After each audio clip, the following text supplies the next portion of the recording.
Hello everyone. I just wanted to share with you all the syllabus of Manipal University PhD entrance exam, that is math, which is going to be held in June.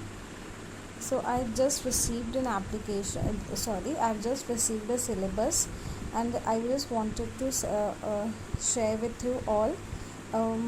My pattern will be part A and part B. Part A will consist of 40 questions, 4 marks each, and part B will consist of 60 questions, 4 marks each.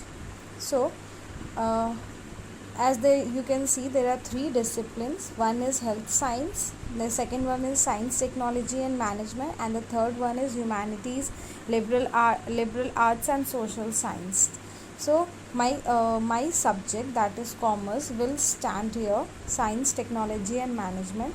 So I will go through this, and rest you can just go. If your subject is something else, you just check your subject from the browsers and uh, go through all these topics, so that you have a brief idea of what's going to come in part A section. As here it is written that understanding of philosophical paradigm of research and process of knowledge creation, familiarization with various types of research approach, designs, methodology, hypothesis and data analytical tool, knowledge of different research approaches and their components, philosophical world views and basis of research design, basic research.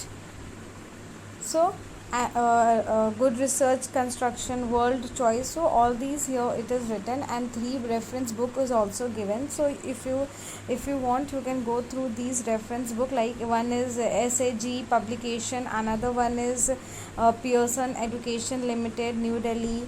So if you have all these books, so you can just refer, and part A will be completed, and part B will be completely from your subject background, that is whatever you have chosen, commerce, economics, science, mathematics. So part B will be specified, subject specific, and part A will be consist of research aptitude, which may differ from subject to subject. So I hope you get a very clear idea of what's going to come in the exam. Thank you.